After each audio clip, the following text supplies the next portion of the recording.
started, I'd like to thank the Poultry Innovation Partnership for sponsoring the keynote session. We're excited to welcome Dr. Nathan Pelletier from the University of British Columbia for his presentation towards a net zero emissions egg industry. So welcome, Nathan. Thanks, Val.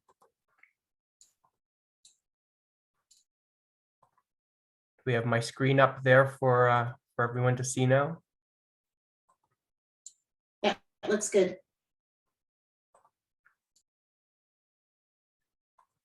Great. Well, good morning, everyone. Thank you for joining.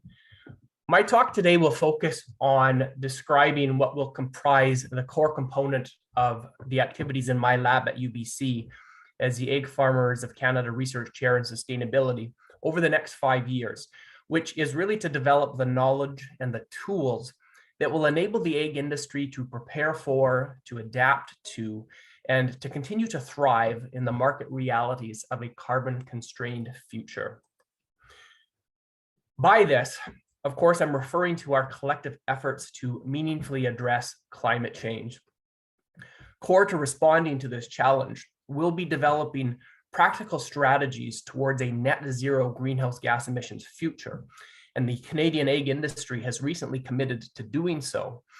I'm going to begin with a brief description of the policy framework for climate action that has emerged here in Canada. I'll then introduce the concept of net zero and explain why addressing greenhouse gas emissions in our food systems really has to be a central element of our net zero ambitions. I'll describe the rationale for the Canadian egg industry to adopt a net zero emissions ambition, including from regulatory, research, and private sector perspectives. And I'll conclude by describing first what we already know with respect to priority strategies for reducing emissions in the industry, as well as what we still need to learn in order to be able to develop and to put in place a roadmap that can realistically enable the journey to achieve net zero emissions by 2050.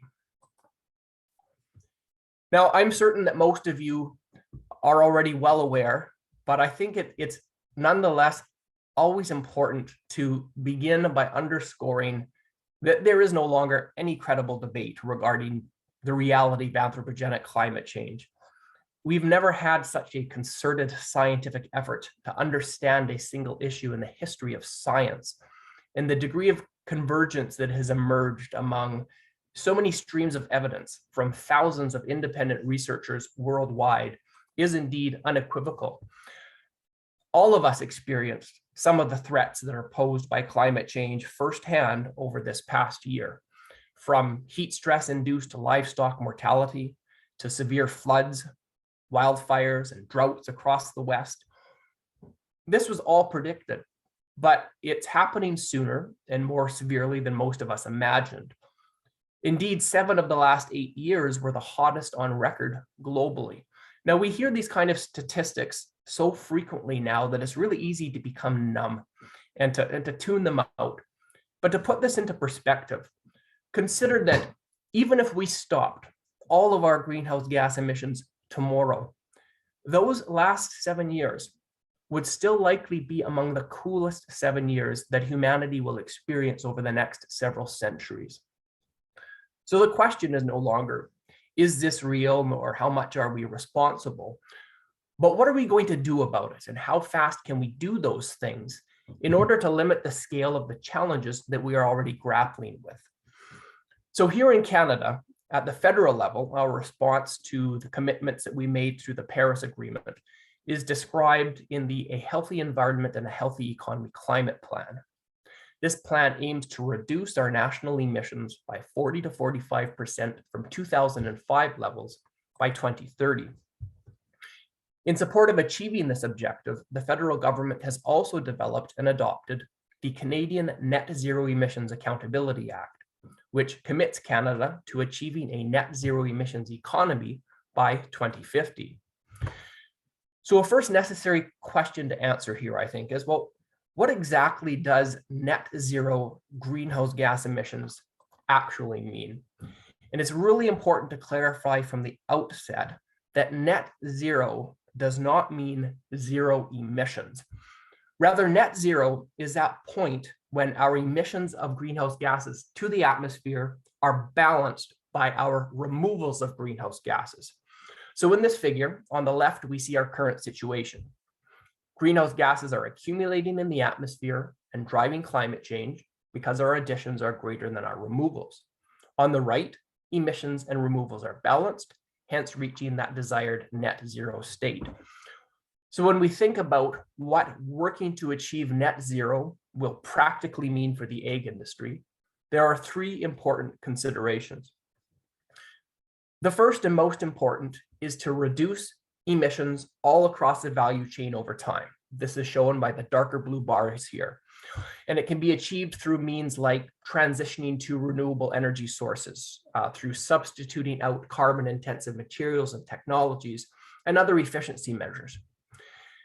Now, substantial emissions reductions are certainly achievable through value chain management, but there will always still be some level of what we call residual emissions. This is shown by that light blue bar at the far right of the graph. Residual emissions are that share of emissions that simply cannot be eliminated. So a good example here would be the nitrous oxide emissions that are associated with ammonia losses from layer barns. It's certainly possible to reduce these emissions over time, but it's probably impossible to eliminate them completely. Hence, we have the third critical part of any net zero strategy, which is carbon removals. This is shown by the green bars to the far right of the graph. Carbon removals are measures specifically intended to remove carbon from the atmosphere and sequester it for long-term storage in order to offset those residual greenhouse gas emissions from the value chain that cannot be managed away. But how much do greenhouse gas emissions from the food system actually matter in all of this? And if they're small, in light of the size and the complexity of our food system, maybe it's simply not worth the effort to include food in our net zero ambitions. Now, unfortunately, this is not the case. Value chain greenhouse gas emissions from the food system globally account for somewhere between 30 and 35% of total anthropogenic emissions. According to Clark and colleagues in this article, which was published in the journal Science in late 2020, in light of projected population growth and expanding demand for food, and here I will quote, "To have any hope of meeting the central goal of the Paris Agreement, which is to limit global warming to 2 degrees Celsius or less, our carbon emissions must be reduced considerably, including those coming from agriculture. Even if fossil fuel emissions were eliminated immediately, emissions from the global food system alone would make it impossible to limit warming to 1.5 degrees and difficult even to realize the 2-degree target. Thus, major changes in how food is produced are needed if we want to meet the goals of the Paris Agreement." Which brings us to the next key question of interest, which is, why should the Canadian egg industry actively pursue a net zero emissions objective? Now, I believe there are a variety of very good reasons, which I'll enumerate in turn, and which taken together, I think, provide quite a compelling case and rationale for the industry's decision to do so. The first is from a policy perspective.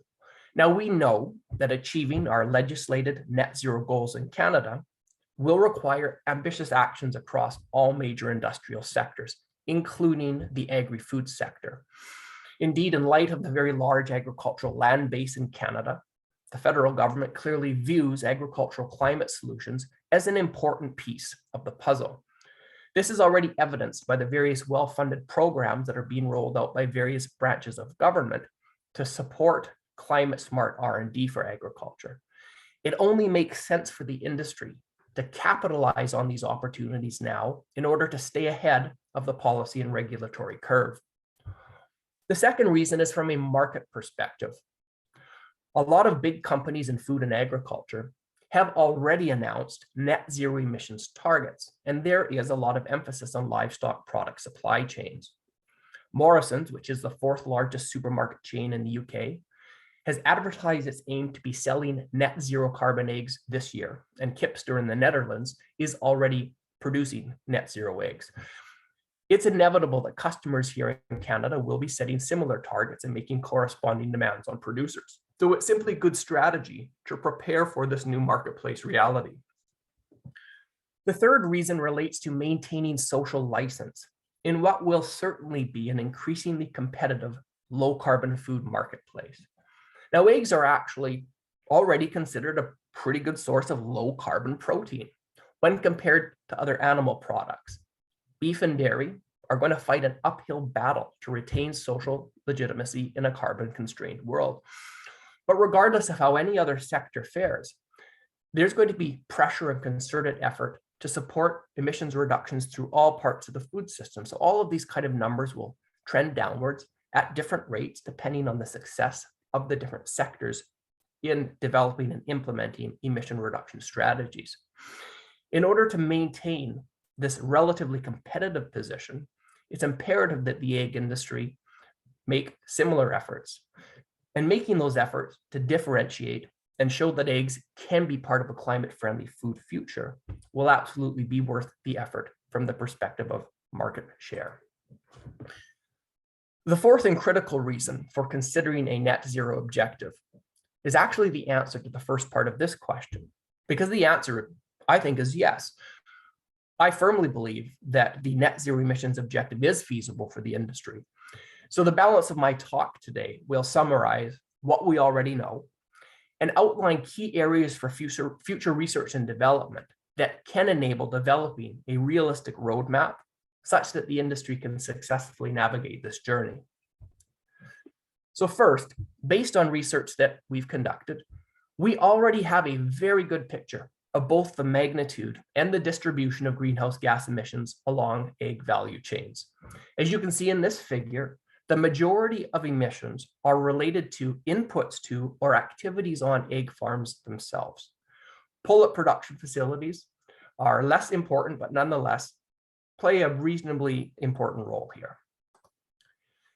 We also know that greenhouse gas emissions in the egg industry are primarily attributable in order of importance to feed inputs for laying hens, to pullet production, to manure management, and to direct on-farm energy use. So any emissions reduction and offsetting activities should naturally focus on these areas. So let's look at each of them in turn. With respect to feeds, this currently accounts for roughly 2/3 of the carbon footprint of Canadian eggs. Now, in my lab, we've done a lot of work over the past 5 years in developing a framework for sustainable feed formulation, including detailed models of the current major feed input supply chains. So to the extent that farmers in the field crop sector are also working towards net zero emissions objectives, the industry will already be able to capitalize on this. What we need now, however, is to shift focus to identifying and to assessing potential alternative low carbon feed input sources outside of the major traditional field crops. This is important for several reasons. First, utilizing the low carbon feed inputs will be the single greatest emissions reduction opportunity for the industry. Second, increasing climate unpredictability means that hedging bets by diversifying feed inputs will likely become more and more important across the livestock sector. We certainly saw the impact of drought on the Canadian prairies last summer on feed prices. Third, relying on feed inputs that compete directly for the use of prime agricultural land or agricultural products that could otherwise directly support human nutrition will likely increasingly be a source of liability for the livestock sector. But there are a variety of interesting alternative feed inputs to consider, from single cell proteins from forest residues to insect meals to different feed products made from food waste. This latter option is particularly interesting given the very important role of food waste as a source of greenhouse gas emissions at present. According to the United Nations, if food waste was a country, it would be the third largest source of greenhouse gas emissions in the world. Now imagine positioning the livestock sector as a solution to that problem. Turning to pullets, here a focus on feeds will similarly be critical, so the same kind of information will be relevant to solving that part of the problem. In addition, my lab is also currently collaborating with Dr. Maurice Doyon and his students at Laval in order to determine the potential climate as well as economic benefits or trade-offs associated with prolonging lay cycles in the industry. Because of course, this would impact on the number of pullets that are ultimately sourced for egg production and their associated greenhouse gas emissions. In relation to on-farm energy use, over the past few years, we've developed a number of very useful models in order to estimate the extent to which adopting different on-farm renewable energy generation systems could serve to reduce the net carbon footprints of eggs. We found, for example, that installing mid-sized solar or wind power generations on farms could reduce carbon footprints by anywhere from 0 to 15%, depending on local renewable resource availability. And we're now able to provide farm-by-farm guidance regarding which systems make the most sense, as well as the anticipated carbon reduction benefits, taking into account the regional electricity grid that's ultimately offset, as well as the solar or wind potential. We found an even greater potential associated with the use of anaerobic digesters. These can potentially reduce carbon footprints of eggs by up to 20%, regardless of location, but it requires co-digestion with other substrates in order to get the right carbon-nitrogen balance.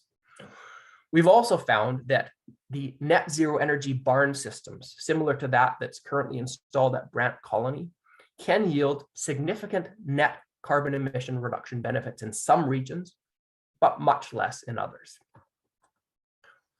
There are also a number of other potential energy efficiency and renewable energy strategies that will be the object of research in my lab beginning this fall.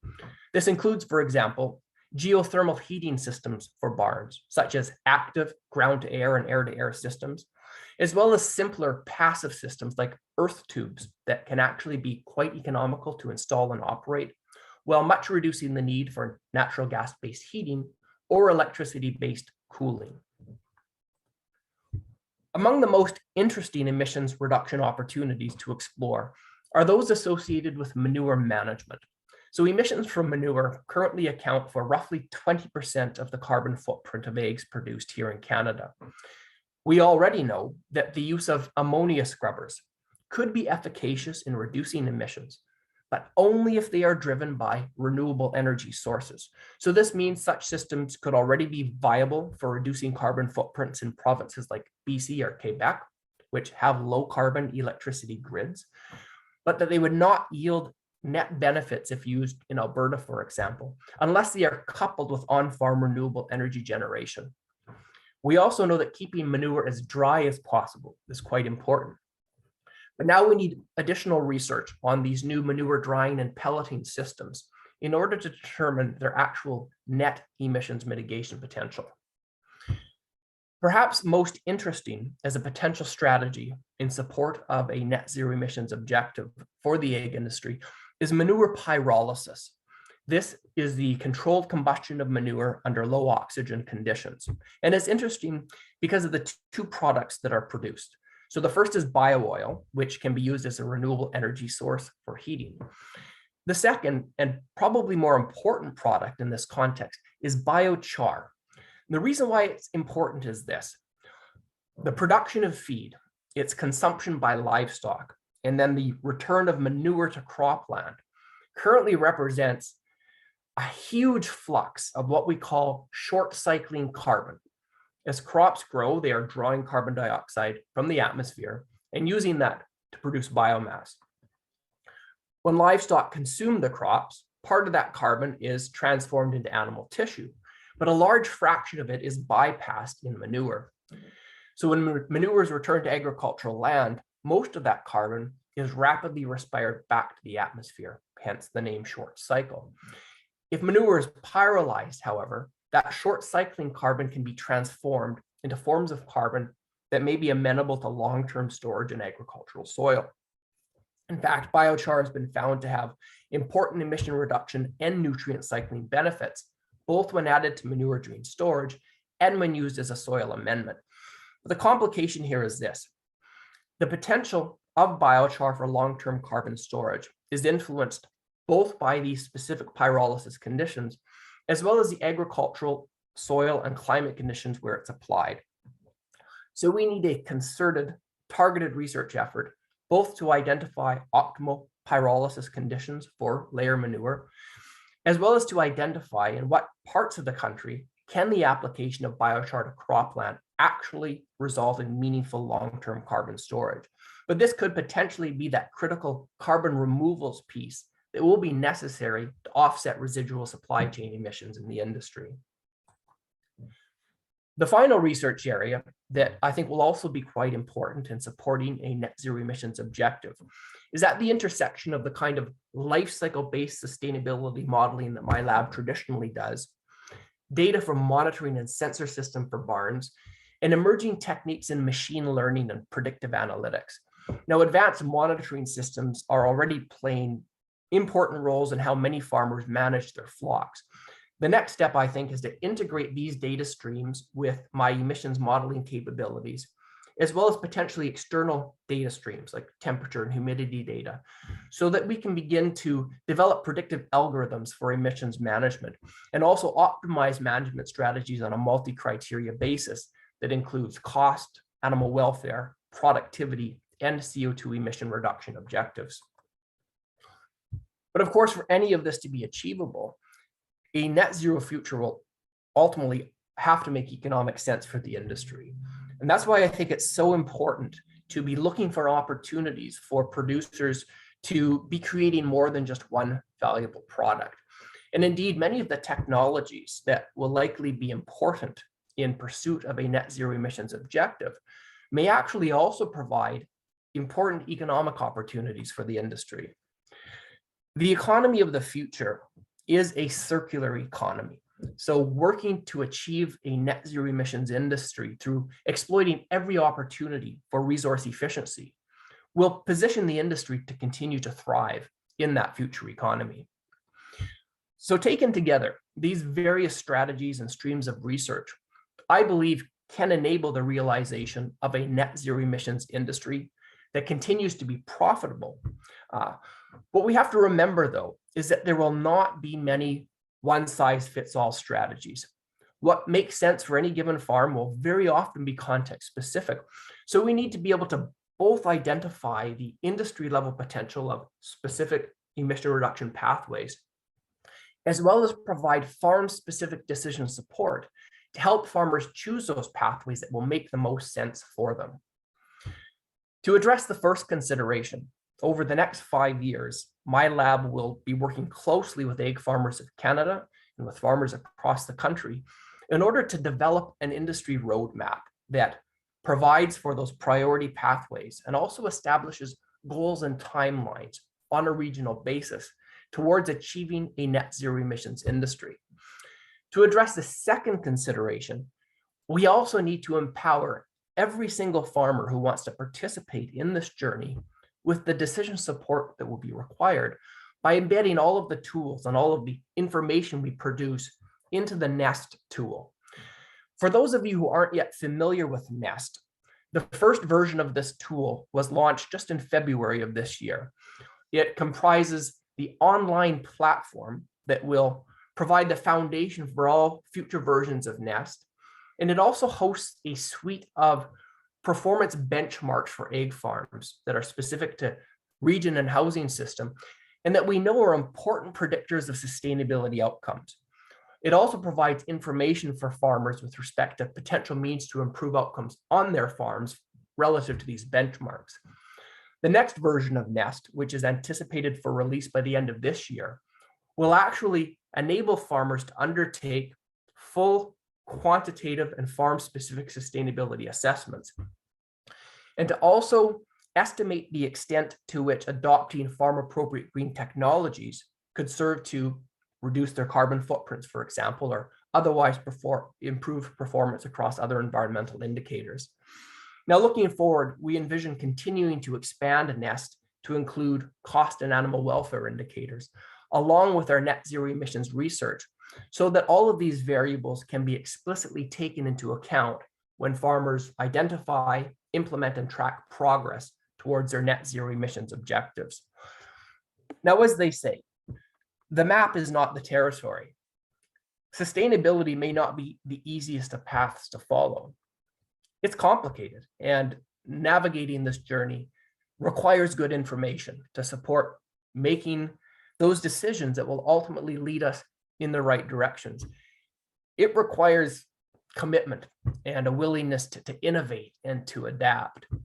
But if the desired destination is a prosperous, a stable, and a secure future in which we can continue to enjoy all of those things that are important to our well-being and to our flourishing, sustainability is ultimately the only road to travel. Working towards a net zero emissions future has now been adopted as a key component of the egg industry's sustainability aspirations. Through research and collaboration, we will support turning this aspiration into reality, enabling the egg industry to further demonstrate its sustainability leadership role, as well as the place of eggs in the context of sustainable nutrition. So thank you for your attention, and I certainly look forward to your questions.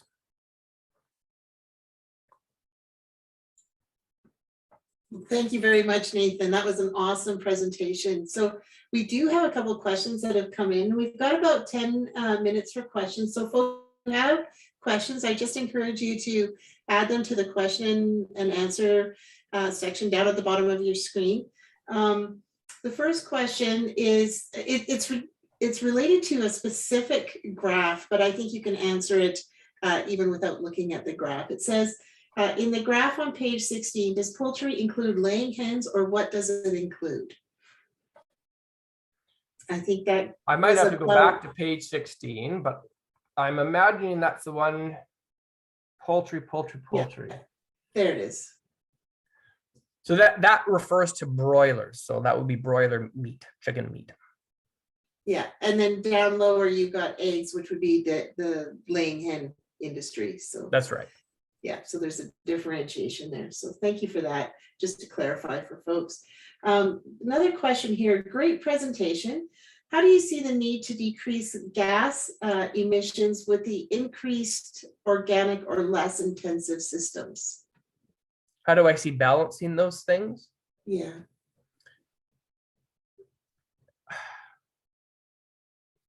Organic egg production has always been a niche sector.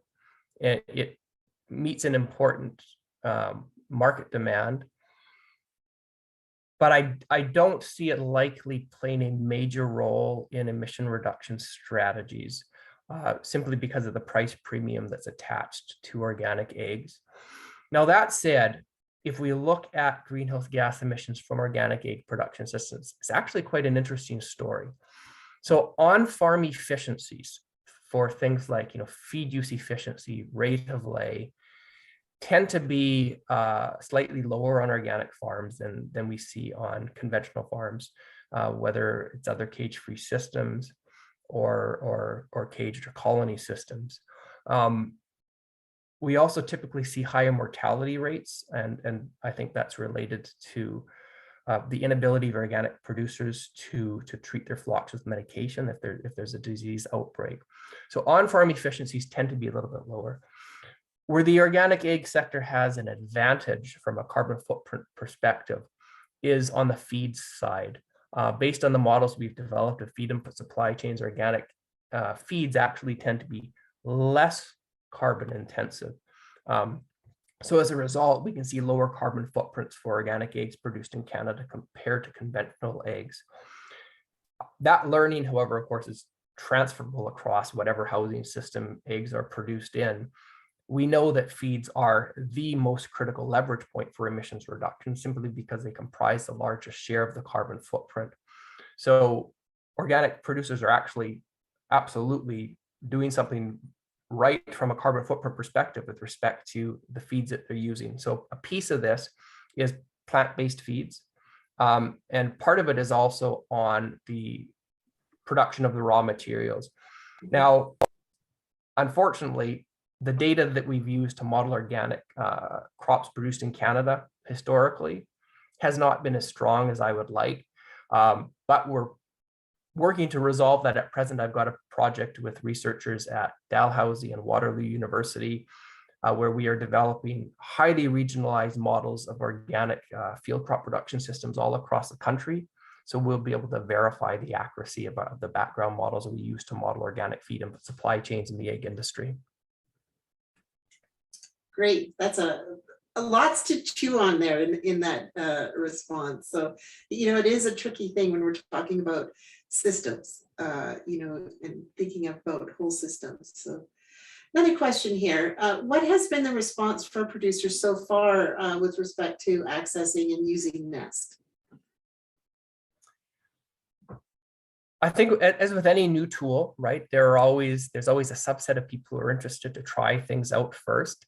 And there's been a pretty decent degree of engagement so far. I think Egg Farmers of Canada has been quite successful in advertising the Nest tool to farmers. Now, really important throughout the Nest development process has been consulting with farmers along the way to get feed input as to, well, what should this tool look like? What features will be most useful? How can we improve it? And we are continuing to do that. So right now, the PhD student in my lab, who has been leading our collaboration with the EFC in developing the Nest tool, is undertaking a series of semi-structured interviews with farmers to gather feedback so that we can roll those improvements into the expanded version of Nest that will be released later this fall. We've gotten some really positive feedback, and we've also gotten some really good recommendations as to features that we can build in to make the tool even more useful for farmers. Yeah, it's a great example of tech transfer, and I appreciate that, that multi-step or iterative approach to developing that tool. So that's really, really interesting. I just wanted to ask you about the role of the egg value chain partners in helping and getting to reaching that net zero goal. Can you just maybe touch on that a little bit? Sure, absolutely. And that's a very important question, right? If you recall from one of my earlier slides when I described, the three necessary components or considerations for any net zero emission strategy, the first and most important is reducing emissions all along the value chain. Now, I mean, we know that the largest share of emissions is attributed to activities on egg farms or inputs to egg farms, but nonetheless, making good on emissions reductions, even at that supply chain stage, requires collaborating with value chain partners. So feed millers and feed producers, for example, absolutely have a critical role in helping the egg industry achieve a net zero emissions future, or any livestock sector for that matter. The pullet producers, so most farms currently source pullets from dedicated pullet production facilities in this country. So pullets comprise roughly 20% of the carbon footprints of eggs. So there will need to be collaboration with the pullet sector to identify ways to reduce emissions. For liquid egg products, processing can account for, I think, around 15% of greenhouse gas emissions for those further downstream activities. So there's an important role for processors to play as well. Retailers at the end of the value chain will ultimately be the ones who are asking for net zero carbon eggs, and also have the opportunity to advertise what sectors are doing with respect to providing these options for consumers that support climate-friendly food choices. So Egg Farmers of Canada, they made this commitment to work with their producers to help the industry achieve this objective. But I think they're also very much cognizant that this requires cooperation across the value chain. And indeed, I think many players along the value chain are already having their own internal discussions and conversations around, what does this net zero mean for us? What role can we play in this? How can we best prepare our constituents? There's going to be a lot of work, a lot of crosstalk over the next several years as the sectors, come together and figure out where they can work together, where they can support one another, where they really need to forge their own paths. But in the end, we're all in this together. So. Yeah, I agree. There was an announcement, I think, just recently from Burnbrae about their own net zero initiative. So it's starting to happen. And the takeaway that I had is that What we really need is coordination, collaboration. There's a lot of research that also still needs to be done. What can we learn from some of those areas where they've already adopted this? You know, there are other parts of the world where they are currently selling, you know, net zero eggs. You know, do we have to recreate our own wheels, or is there something we can learn from them that we can easily adopt and maybe shorten up the timeline? Yeah, yeah. I'm only familiar with a couple of examples of where market claims are already being made around net zero products. It's always really important to look critically at, well, what is behind that claim, what strategies are being used. I think as we continue to move forward, there will necessarily be a lot of scrutiny as to, you know, how companies are achieving, you know, their stated net zero accomplishments.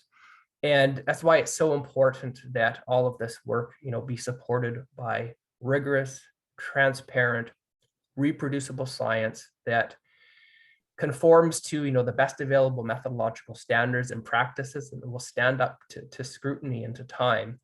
I don't want to throw shade on any of the announcements or initiatives that we see in the market already.